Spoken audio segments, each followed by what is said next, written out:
Conversations with Niki is brought to you by studyapps.co.za, South Africa's leading education app for tablets. Well, welcome. Conversations with Niki. It is. I'm Niki Seberini. I am delighted to be with you, and I thank you so much for tuning in. Of course, this is the show where you are entertained, informed, and inspired. I'd like to welcome our syndication partner listeners, Eldo's FM, High FM, Kawi FM, West Coast FM, MC 90.3 FM in Plettenberg Bay, Neisner FM, Wild Coast FM, and Bay FM. Welcome. So a lot of the shows, if you have visited the website recently, we've been changing it, and a lot of the podcasts which had been removed from Podomatics, if you were trying to listen to some of the old interviews, I've now put them onto YouTube, so you can visit that website, and I'll try and get as many of those old interviews up and ready to listen ASAP. So just a reminder to visit that website. Also, if we're going to be having such an interesting conversation today. I think it's going to be very difficult for you to tear yourself away from whether it's your radio or from your computer or from your mobile phone. But if you do, for any reason, have to leave the conversation, it will be podcast. The interview will be podcast, and it will be put onto that website. So let me just remind you where to go.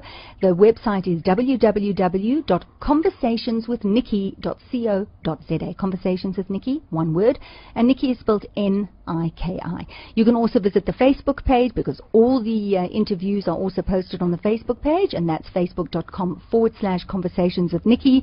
Or you can follow me on Twitter. My Twitter handle is @Seberini, and there I also put I tweet the interviews as well. So there we have it. Now, we have just experienced load shedding. In fact, we are busy experiencing load shedding across the country. The petrol price has hit a record high just this week. So we really, as consumers, are starting to feel it. We have ongoing strikes in the platinum sector. There's an estimated 6.6 billion rand lost in revenue. And we have to ask ourselves the very important question: what is going on? What's happening to South Africa? And is it just South Africa, or is this a global trend? Is the pressure building? And are we going to be experiencing this more and more? Well, I can't answer the question. Not even one of them can I answer. But I do have someone in the studio who perhaps will give us some insights and some ideas about South Africa, where we're going, the global economy, and how perhaps we can change our mindsets, if we have to, going forward. So I would like to welcome, I'm really delighted to have him in the studio. He was the Chairman of Anglo American. He's a strategic planner, keynote speaker, best-selling author, Clem Sunter. Clem, welcome to Conversations with Niki. Thanks, Niki. Yeah, I'm looking forward to it. So when you arrived, you had your umbrella, and I said that you were very well prepared. I didn't arrive with an umbrella because we're having such strange weather, aren't we?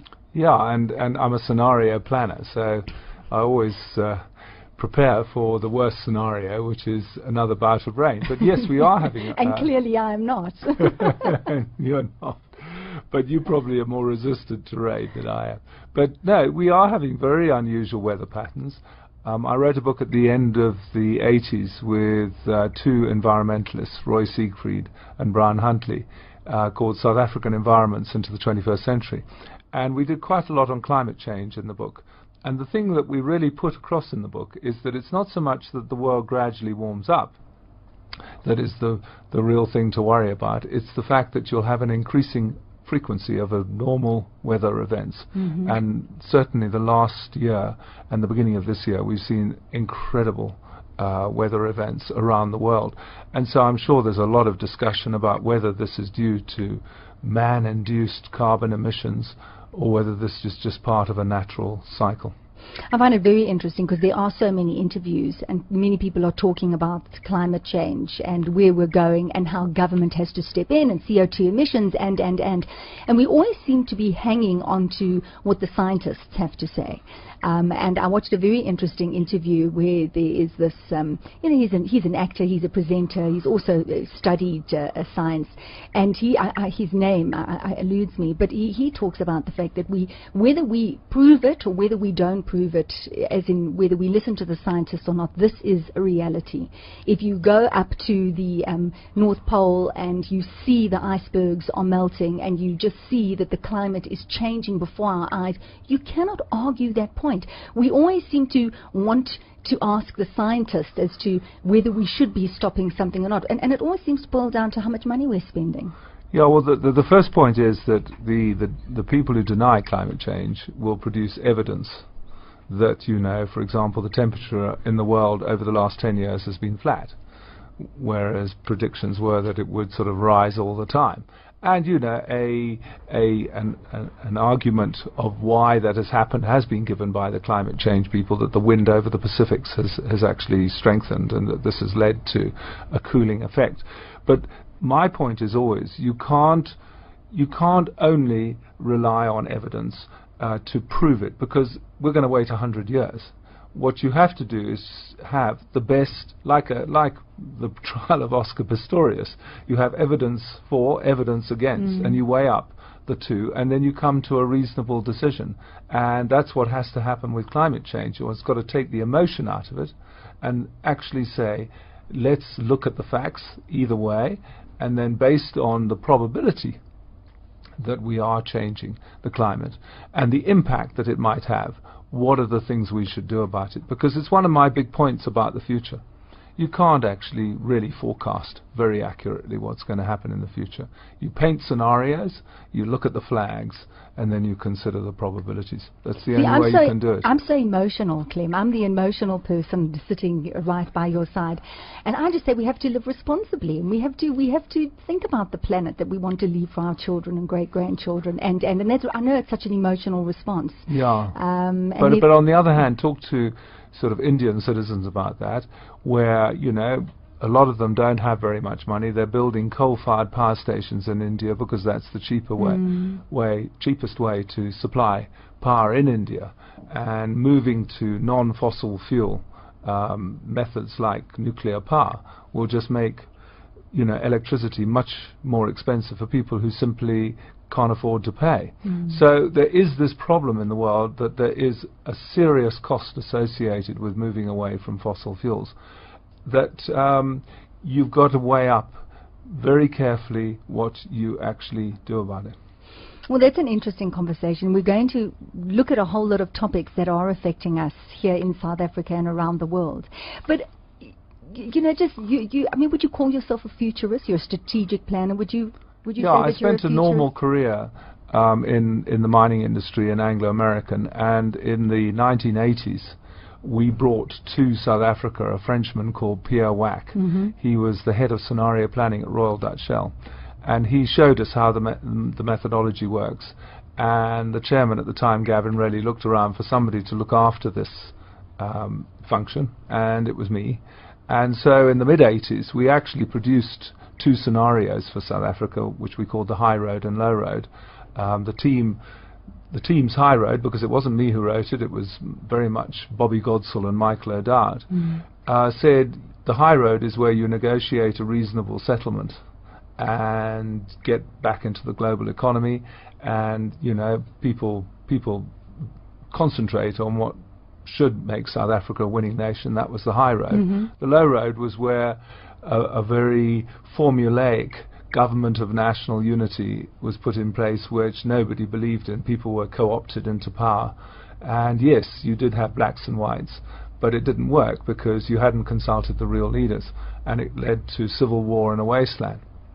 And at the time, very few people thought the high road would materialize, because very few people thought the National Party would negotiate with the ANC. But it happened even before our scenario team anticipated, at the end of the 80s, early 90s. How interesting, Clem. I mean, to work on something like that, and when you look back... yeah, I mean, I had the highlight was, well, two highlights, was talking to the cabinet in 1986, which had F.W. de Klerk and Pickwater and all the others. And then I went and saw Nelson Mandela in prison and had a 5-hour one-on-one with him. What was that like? Well, that was fantastic. I mean, he was a brilliant guy. I saw him in Victor Verster, not on Robben Island, and it was just before his release. And he was a very inclusive guy, and I thought, you know, he'll be just the right leader if he's ever released. to actually bring this country together, which I think he did. He was brilliant at the job. Who invited who? Were you invited by Nelson Mandela, or did you initiate this? No. What did you talk about for 5 hours?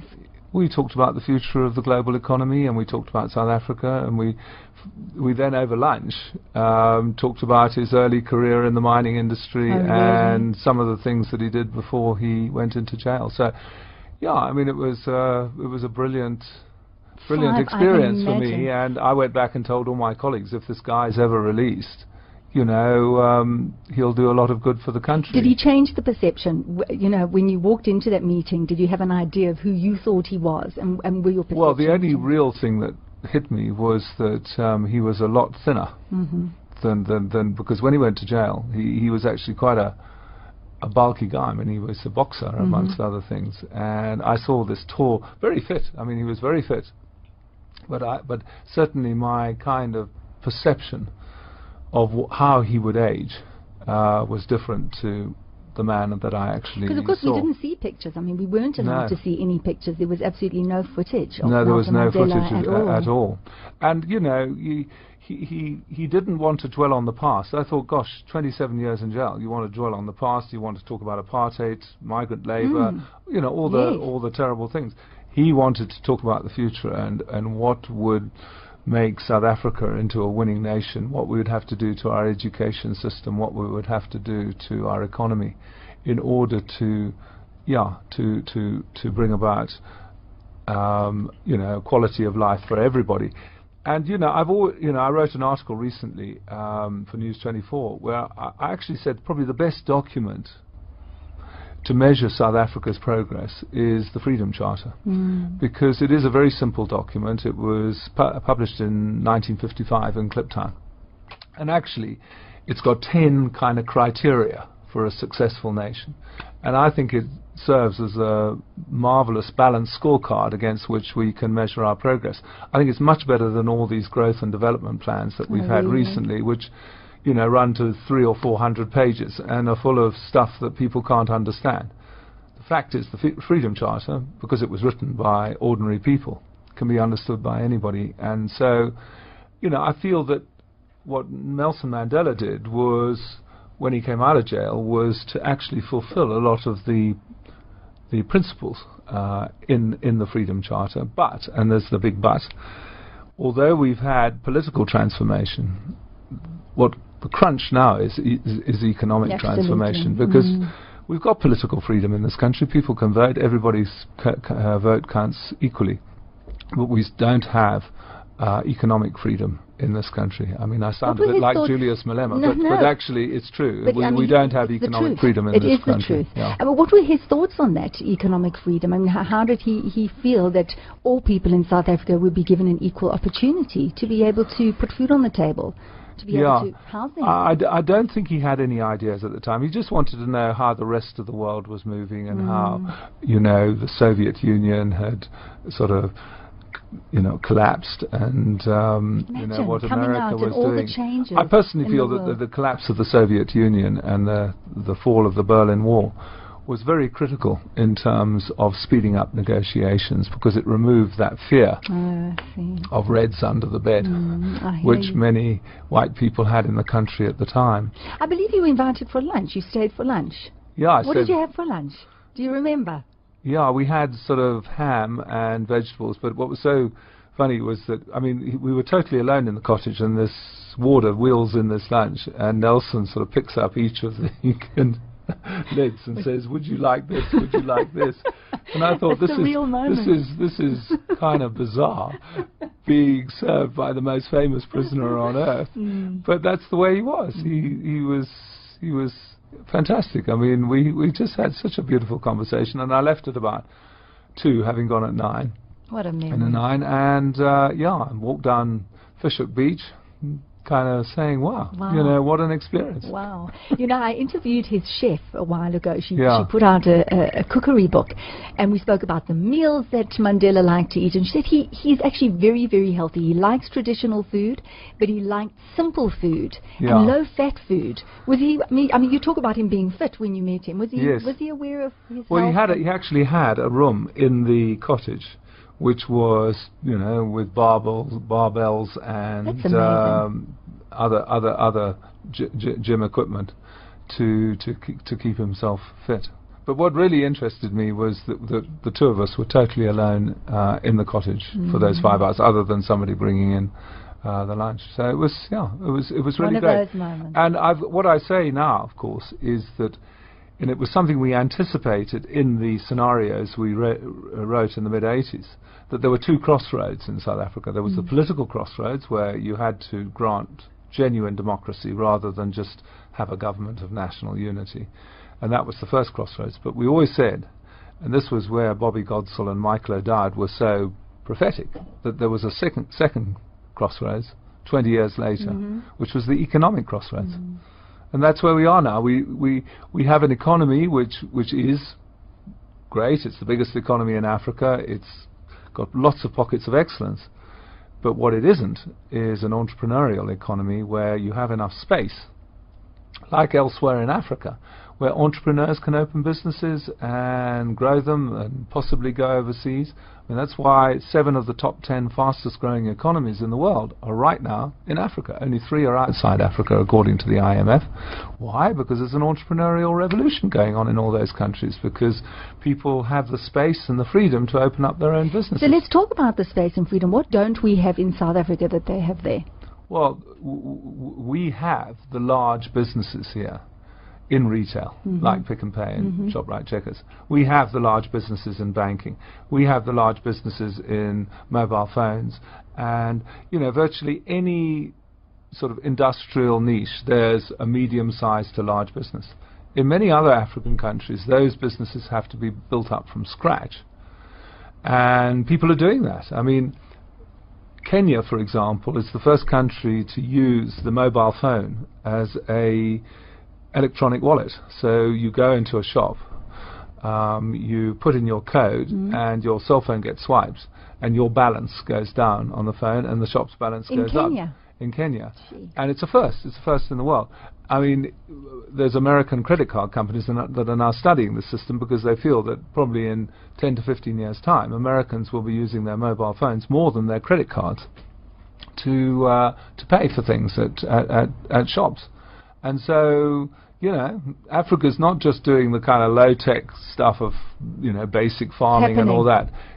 It's actually one of the most creative continents in terms of applications for mobile phones. Yeah. That's incredible. Well, I just think about where I live. So I had this huge shopping center, and in this shopping center, because it's taking what you're saying and just looking at how we can relate to that, there was a florist, and there was a greengrocer, and there was a video store, and there was a person who fixed it, there was a tailor, etc., etc. And this shopping center was bought over by someone else, and all of a sudden the big retailers came in, and the small business owners were kind of shoved out. And I must say, I did think about that, and I thought about, well, you know, who would I support? Would I go into a Woolies, for example, and just buy the bunch of flowers, or am I going to go into the florist and support? And I feel that you're right. You know, we have these huge shopping centers going up, and we are being driven by the big retail outlets. And what about which is a good thing in a sense, because they do perform a world-class service. But they do provide stuff relatively cheaply.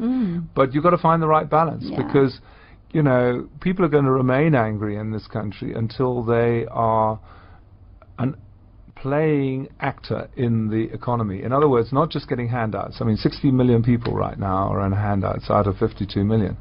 And I always remember what Steve Biko said. He said, handouts don't improve your self-esteem. Doing it for yourself does. And that's so true. We've got to turn as many of those 16 million into entrepreneurs doing their own things. And as I say, Jacob Zuma should possibly change his target from creating 5 million jobs by 2020 to creating 1 million new enterprises by 2020, because that's the way you create. Well, that changes everything. 5 million jobs, But there's mindset there, Clem. So you're talking about entrepreneurs, you're talking about small business owners, promoting that.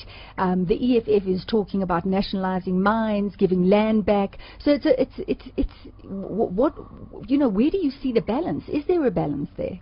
Well, you know, my point of view is that the one thing that I totally agree with the EFF on is that we don't have economic freedom.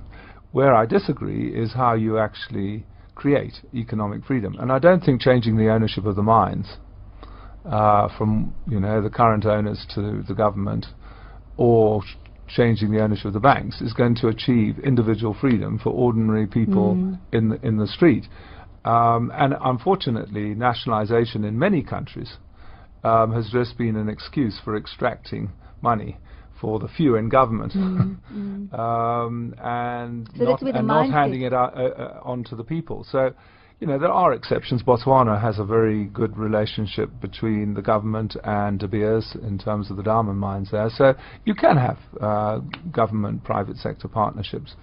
But for me, the debate is all around how we create new space in South Africa to nurture a new generation of entrepreneurs, and particularly how to integrate the township economies into the mainstream economy. You talk to any bank economist and ask them what was the growth rate of the Sowetan economy in the last 5 years. They haven't a clue, because they've never studied it. It's just off their radar system. But I know that there are a lot of fantastic entrepreneurs in Soweto who, given half a chance, would actually make it into the mainstream economy. Same is true of Khayelitsha if they were allowed a chance to get into Cape Town. So the first thing I would do is actually go around all the townships and identify those businesses that you think could get out of the silo of the township economy into the mainstream economy, and then I'd look at what support systems they would need in order to do that. Because you look in the world, the most successful economies in the world are based on entrepreneurship. Germany has the best family business system in Europe, and is by far the most competitive economy in Europe, because even Daimler-Benz was a family business to start with.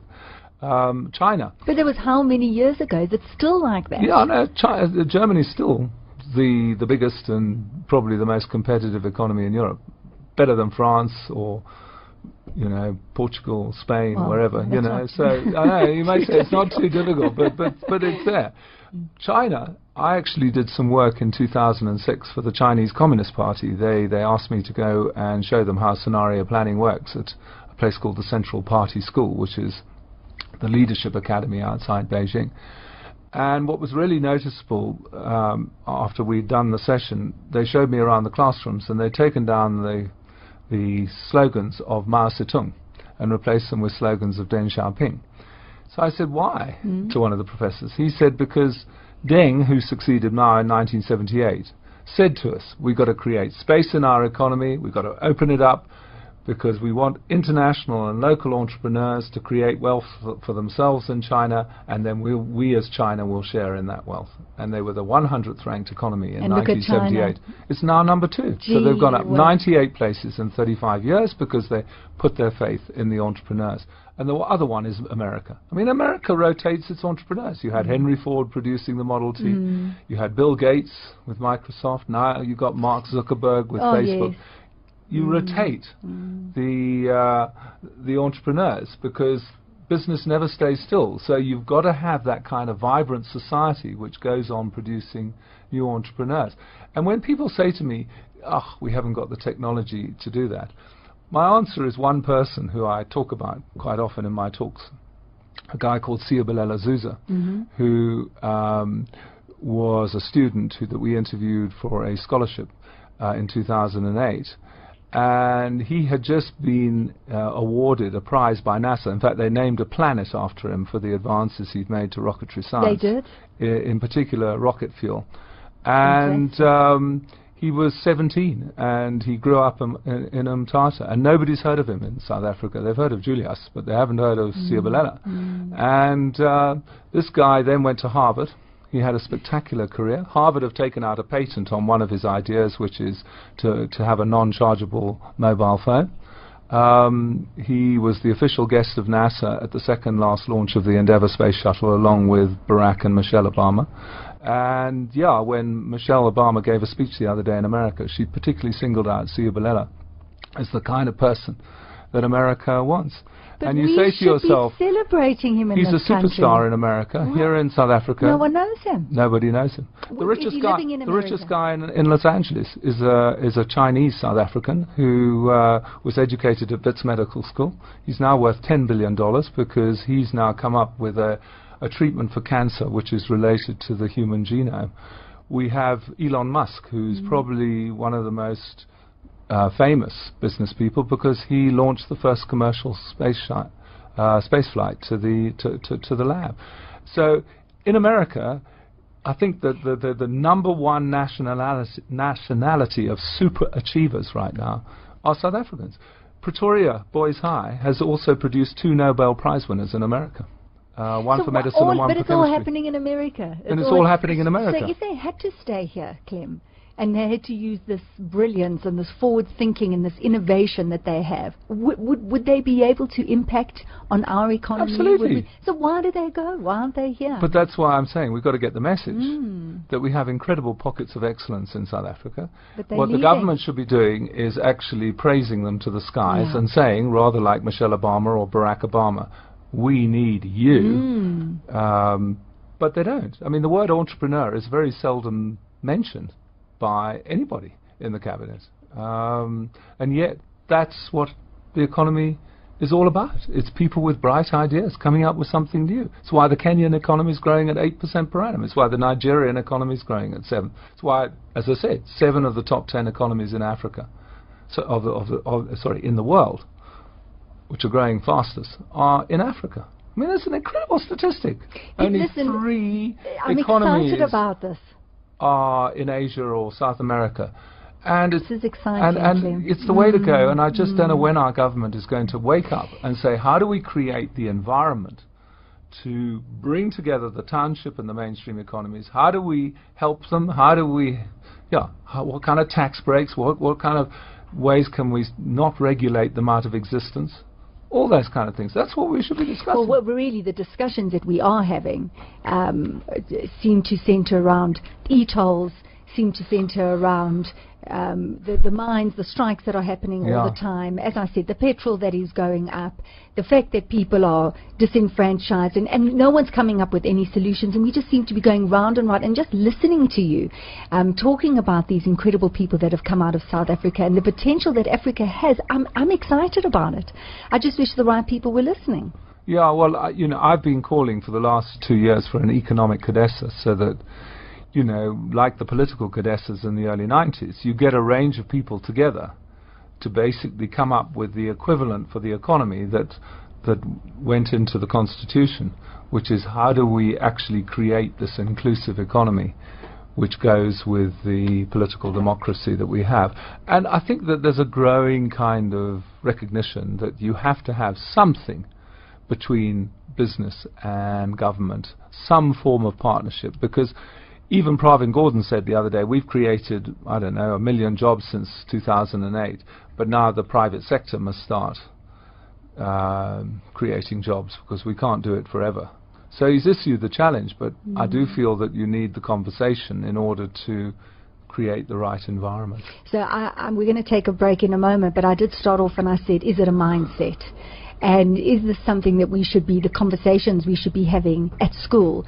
And how should we be bringing up our children into this new world with this new kind of economy and new demand?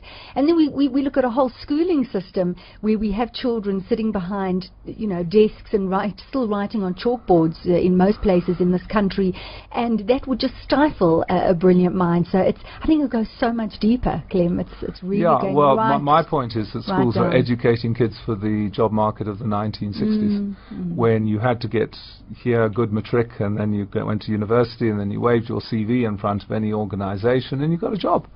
Nowadays, youth unemployment has risen to record levels around the world because the nature of work has changed.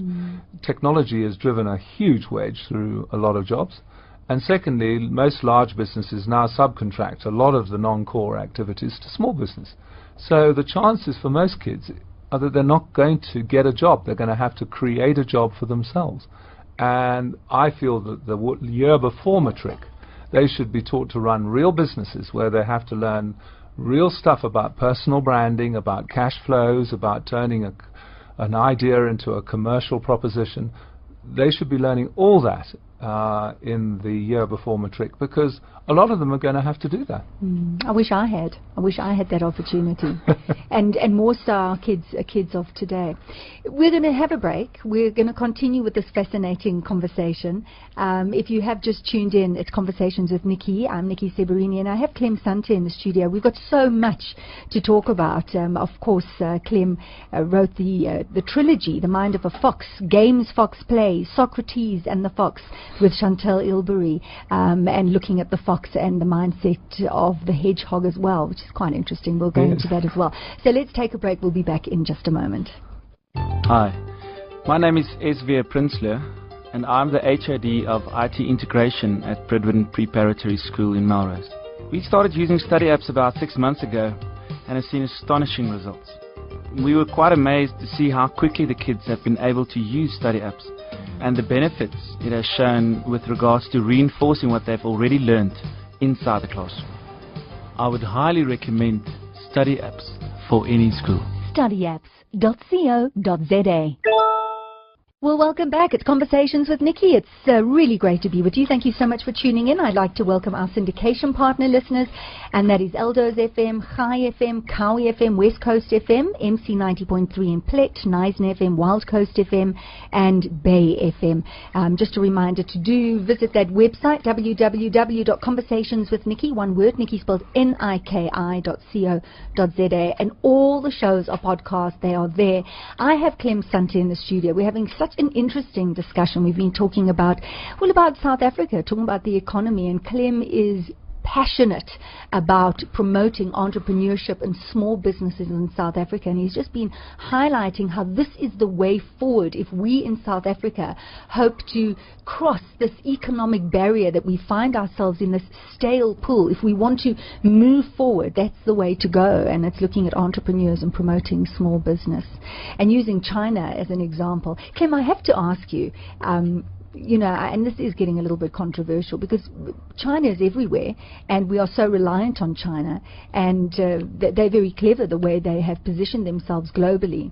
So we've had a situation where the Dalai Lama, I mean, you were talking about meeting Nelson Mandela and spending 5 hours in his company, and Nelson Mandela met the Dalai Lama. He was very happy to meet the Dalai Lama, but of course we know with things having changed in South Africa, the Dalai Lama was going to come out for a celebration, and it's not that he was denied a visa, but they delayed it for a very long time until eventually he decided. What are your thoughts on that? Look, and being held to ransom by a government. They should have given him the visa. I mean, it's as simple as that. You know, you've got to weigh up what really makes China angry. I don't think that kind of stuff makes China angry. Obviously, Tibet is a very sensitive. Tibet is a very sensitive issue to China, but I guess it's rather like the Crimea. The Chinese would start getting really angry if Tibetans tried to bring in somebody else to turn Tibet into an independent state. Rather like we have currently the Crimea, with the Russians actually now having a presence inside the Crimea, and the question is, will it be an independent state, or what kind of connection will it have with the Ukraine? And that's why Ukrainians are up in arms. But for me, the fact that a single person comes to a country, please, we're an open society. We should be, apart from obviously criminals and people who sort of voice race hate speech. We should let people come in here and express their views. That's the whole point of a democracy. Indeed it is. It's diversity of opinion. Listen, you were talking about Ukraine. I heard that Hillary Clinton has been very outspoken when it comes to Putin's actions, likening him to Hitler, which are very, very strong words. I mean, when you see America and you see Russia facing off, and we've got the Cold War well behind us. I mean, you were talking about when the Berlin Wall came down, it was so important, and the impact it had on our history. I mean, what do you think about that, these two great powers going head to head, so to speak? Well, I've just posted this morning an article on News 24 called Russians and Americans, because there was a great song by Al Stewart, which was on his album in 1984. How did it go, Clem? And it was called Russians and Americans. And the lyrics, I quote some of the lyrics from the song, but basically they've always totally misunderstood each other. And when there was this missile crisis in Cuba in 1962, when they very nearly came to nuclear blows, the subsequent research showed that they completely misunderstood each other's position. And is that a cultural thing? I think it's a cultural thing. Russians are fairly humble people. They've gone through huge suffering, but they show the strength of spirit that can defeat Napoleon Bonaparte and can defeat Hitler. They've got that real grit, Russians, and they've got a fantastic sort of national pride. And obviously, for a long time, they were a communist regime, which was the exact opposite of America as a capitalist regime. They're now in a kind of hybrid mode, but they're moving towards free enterprise. But obviously, what's going on in the Ukraine, they want to protect their naval base in the Crimea, because it is the one place that has access to the Indian Ocean, and if you're a superpower, you want to have that access. So, you know, they absolutely do not want to let that port go. They're seeing the western side of Ukraine moving towards Europe, and so they've moved in to protect that base. They also say they're protecting Russian-speaking citizens. Yes. I think that's less of a reason, but they're protecting their military base. And for the American government, and of course they're saying it's a coup because the elected president had to sort of get out of the country because he may well have been killed if he'd stayed there. The new guys they don't like at all. The Americans, meanwhile, have sort of embraced the new guys as the sort of new heroes, and nothing is wrong with them, and said that Russia is violating Ukrainian sovereignty. And so you just have two different stories. In fact, as I said in the article, if you watch CNN and Russia Today on DSTV, two different stories. You get two different narratives of what's going on. But I doubt whether they'll go to war on this, because, as I said, they're armed to the teeth with nuclear weapons, and if one starts a war, the other side will counterattack, and that will lead probably to more destruction in 7 days than happened in the 2 world wars in the last century. I mean, you can destroy huge amount of people. Well, I'm sure sanity will prevail. I mean, it has to prevail. Exactly. So then we're looking at economic sanctions, but of course, Russia exports gas to Europe. And the first thing that Russia will do will turn off the tap, and that will have a significant impact on Europe. Americans aren't so affected, so they can be more aggressive. But Europeans have to be fairly careful, because they now have an integrated relationship with the Russians. Well, it's just interesting. I mean, this is the second time that this has happened in the last few months with Syria, Russia backing Syria, America wanting to move in when, you know, there was that's why the Russians call the Americans hypocrites, because they say you wanted to, you know, to bomb Syria, you went into Iraq, you went into Afghanistan. Here we are defending our port, and you say that's invasion of sovereign space. What the heck did you do in Iraq? And what the heck did you do in Afghanistan? And they have a point. But then, of course, the Americans have a point. That Vladimir Putin was saying, stop any idea of a military strike on Syria, because we must negotiate first. You know, as you said, it's interesting, and it's about it's all communication. No, I think it's actually the way we all see it. Does it have to do with, you know, where we're standing, the view we have? I think there is a difference in culture there. You know, it's not, you know, and Chinese are very different to either Americans or Russians. And yeah, all of us in Africa are probably different to people in the rest of the world. So, you know, there are differences between different groups in terms of culture, and that tends to lead to messages being misinterpreted, and really, I just hope the diplomats don't get into that trap. They sort something out. Do you think, Clem, that people talk about this world just getting smaller and smaller, and you look at the technology that we have and the access that we have to one another in real time? Now, we know that China is this growing economy, and possibly to compete or to be involved in it, probably more and more people are going to have to start speaking Mandarin. And you talk about a completely different culture. Maybe in South Africa we're going to have to bend and change and adapt more to the Chinese culture in order to compete in the economy. Do you think it's going to change? The language, the culture. You were talking about two very different cultures. No, I don't think you have to change your culture to be competitive. I mean, the South Koreans now are very competitive. Samsung actually is probably more competitive than Apple. Yeah. It's just moved ahead of Apple, and Apple's American, Samsung's South Korean. And so, no, I don't think you have to adapt your culture. What you have to do is adapt your product range, and you've got to have an entrepreneurial culture in your country, so that even though you may be different to Americans and Russians, you produce goods that they really want. And that's what we have to do in South Africa is, you know, we've got to replace the mining industry. Everybody wanted diamonds and gold. Now we've got to find other products that come out of South Africa that everybody wants. I think tourism is actually one of the industries which we can grow hugely, because we're now a relatively cheap country because of the weak rand. And I think we're becoming the place to visit from the east, and so. Well, we just have to make sure that we still have animals when the tourists do want to come, and that they're not all. Well, which brings me on to another point. We have killed and hunted by people who are paying a lot of money. Well, we have 7 billion people on this planet, and we passed the first billion in 1850. So in 164 years, we've gone from 1 billion. To 7 billion. To 7 billion people. Sure. And unfortunately that is having huge consequences for the physical environment, including loss of species. And there's just loss of habitat. There's just nowhere for the You know, somebody gave me a figure that there's only 34,000 rhino left. I mean, that's less than a football stadium. It's frightening. Think about that. Well, I heard.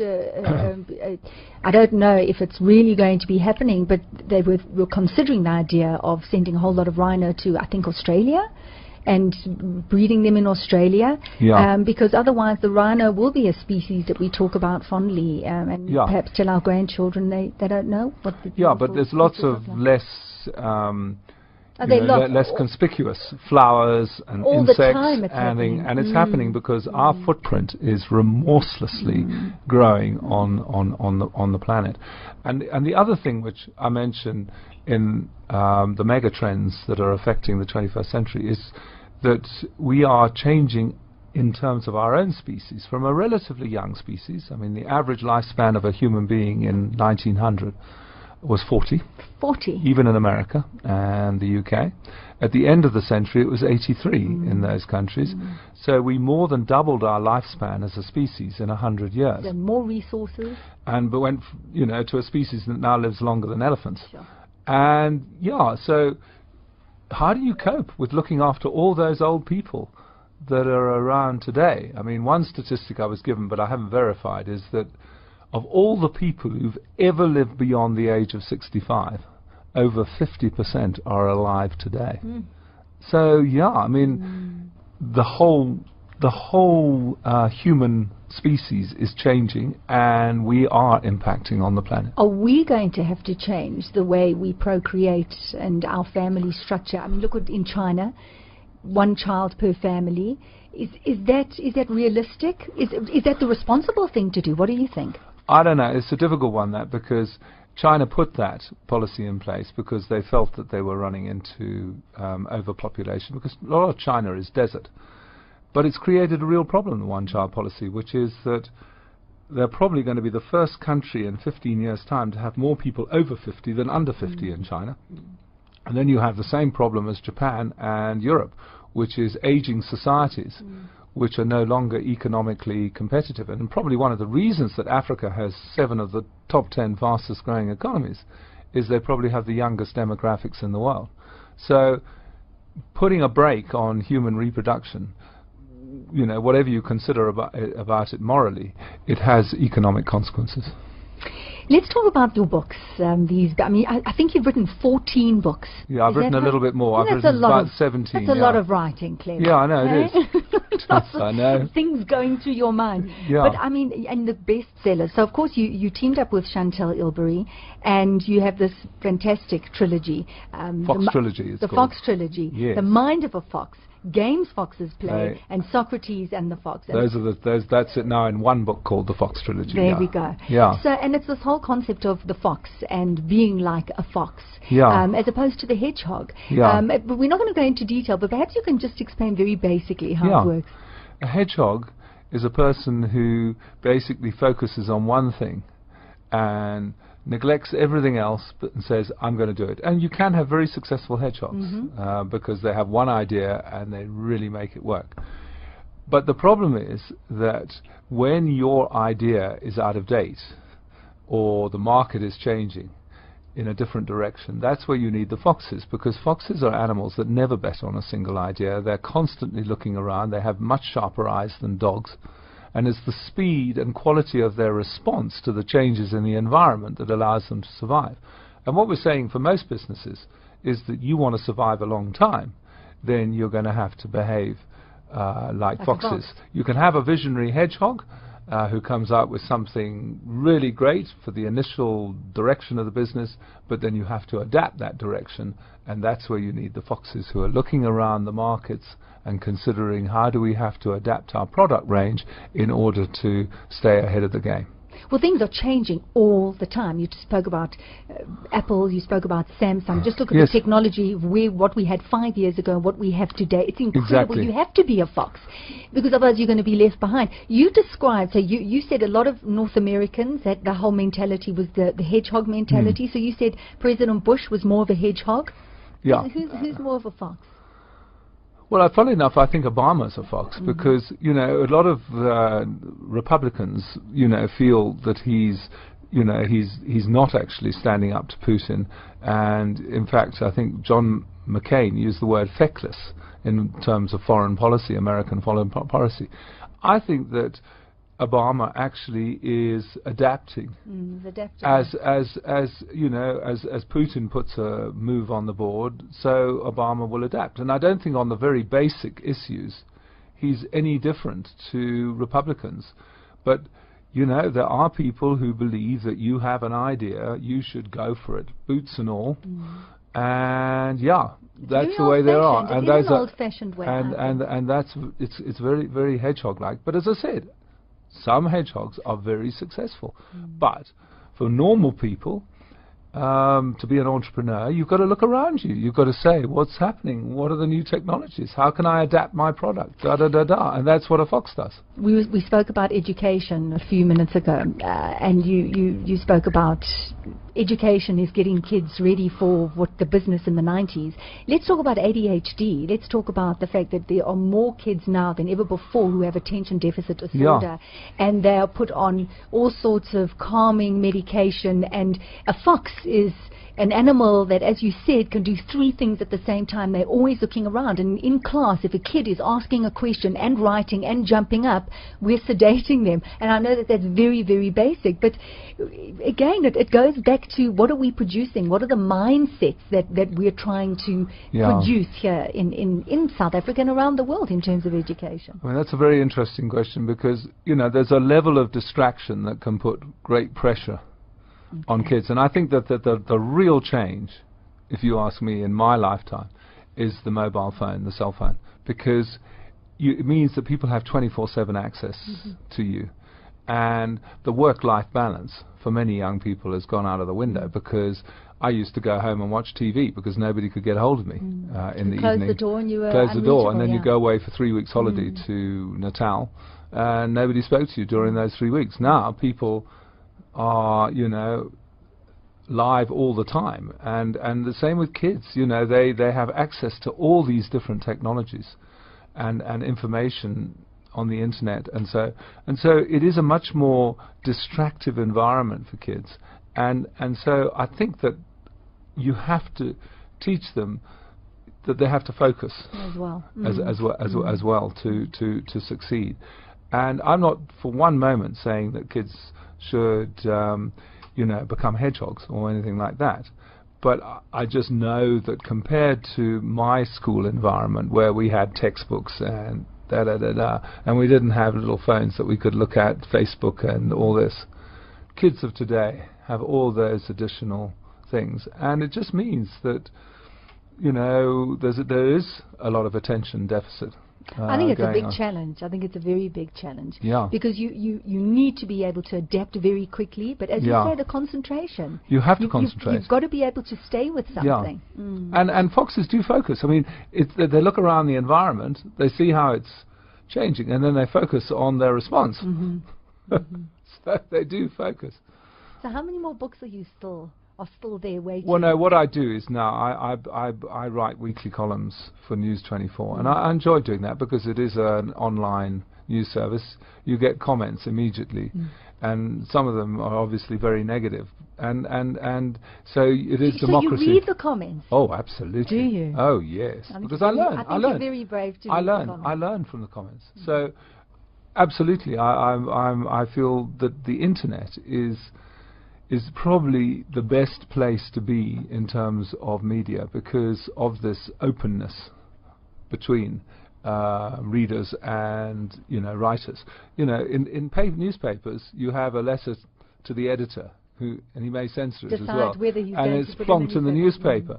But with the internet, you post an article, within 1 minute somebody has given you a response.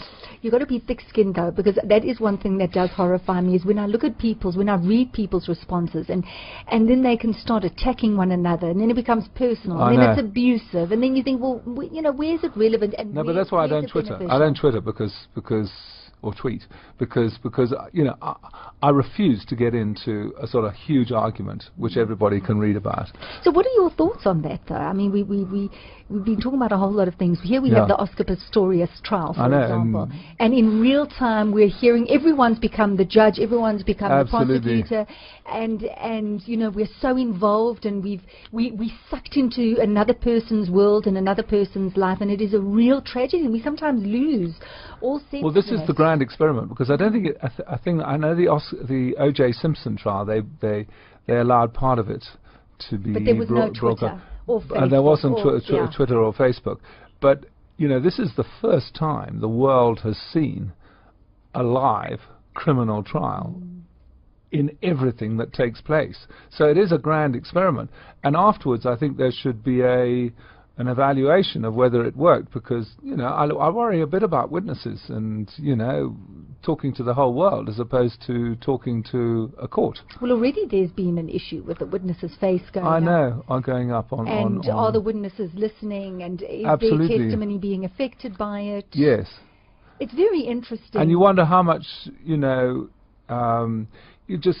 what kind of pressure is applied to all the actors, including the lawyers themselves, by knowing that they are, going around the world, as opposed to trying to search for the truth in a court of law. Exactly. I think it's something. And as I said, I'm neither way on this one. I just feel that afterwards there has to be a real evaluation on, how it changed, the way justice is administered. And what do you have to say about, I mean, I hear from that point of view, but just from the point of view of people who are so obsessed with this trial, and, they're watching, and the radio's on, and the TV's on, and they're tweeting, and they're so involved. What does it say, do you think, it says about our society today? Even looking at reality shows, that we seem to want to live in other people's pockets, or certainly be witness to their experience.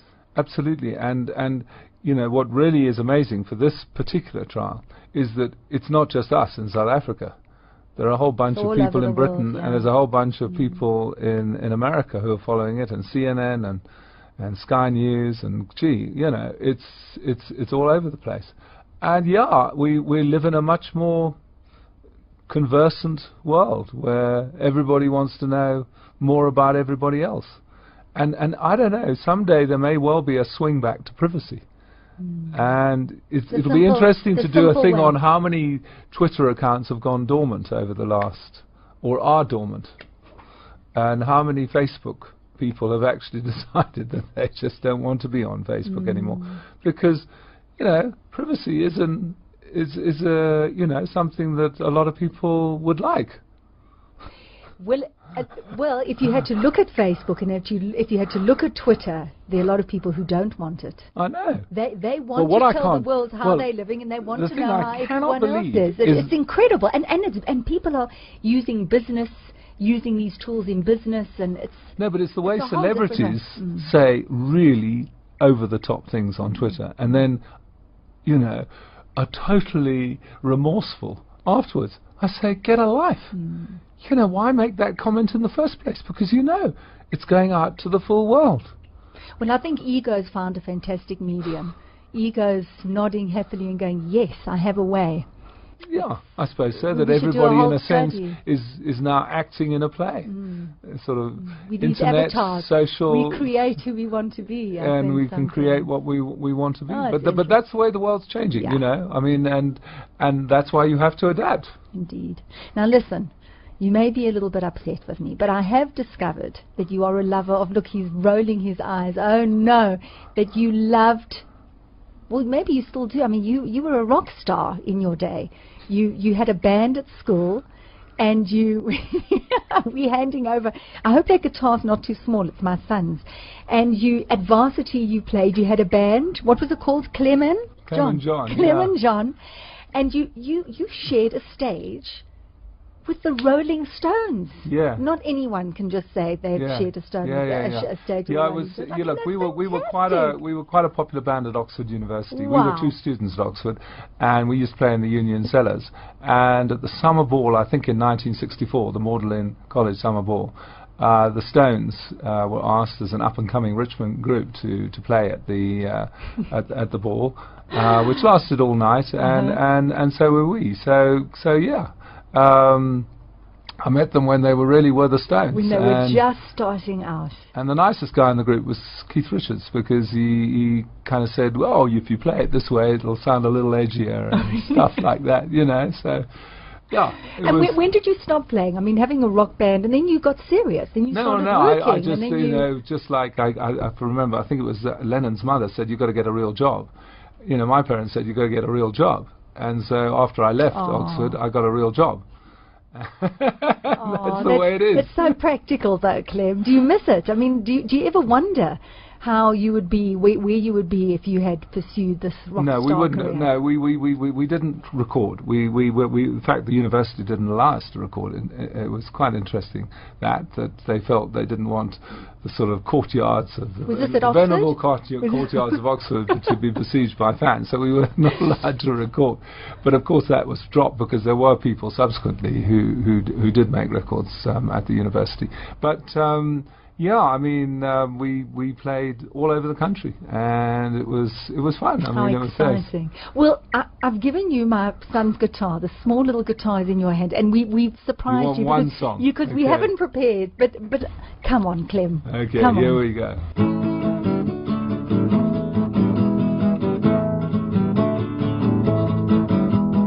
If you knew Peggy Sue, then you'd know why I feel blue about Peggy, my Peggy Sue.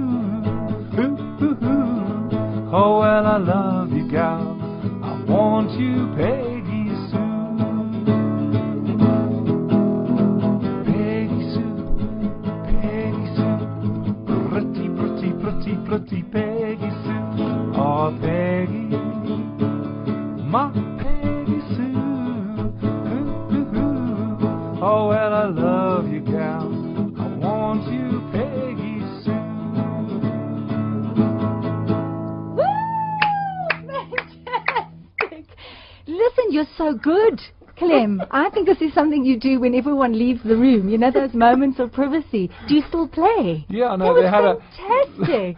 They had a CEO rock concert at the Barnyard in Morningside last year, which was put together by Reg Lascaris on November the 13th. Yeah. And I was one of the players at that gig. Yeah. Wow. That's fun. You never lose. You never lose the touch. That is wonderful. Thank you for that, Clem, because I'm sure so many people never thought in a million years, after reading all the serious books of foxes and hedgehogs, that actually you played and you rocking could sing. fox. You're a rock star. Yeah, exactly. The next book will be The Rocking Fox. Clem, thank you so much. Travel safe. I know you're going off to Singapore and giving talks all over the world. I know you're very busy. So thanks for coming on to Conversations with Niki. It has been lovely, lovely having you on the show. Thank It's you. a delight being interviewed by you, Niki. Thank you, Clem. Cheers. Clem Sunter here on Conversations with Niki, and I can't wait to listen to the podcast and just listen back and remember this moment. It was great. Listen, thank you so much for tuning in. It has been wonderful. I hope that you've enjoyed the show, and just so many bits of interesting information to think about us here in South Africa and citizens on this planet, and how we can be moving and changing, all about small business and being an entrepreneur. Take care, look after yourself, and I look forward to being with you same time next week. For me, Niki Seberini. Goodbye. Hi, my name is S.V. Prinsloo, and I'm the HOD of IT Integration at Bridwin Preparatory School in Melrose. We started using study apps about 6 months ago and have seen astonishing results. We were quite amazed to see how quickly the kids have been able to use study apps and the benefits it has shown with regards to reinforcing what they've already learned inside the classroom. I would highly recommend study apps for any school. Studyapps.co.za. Conversations with Niki was brought to you by Studyapps.co.za, South Africa's leading education app for tablets.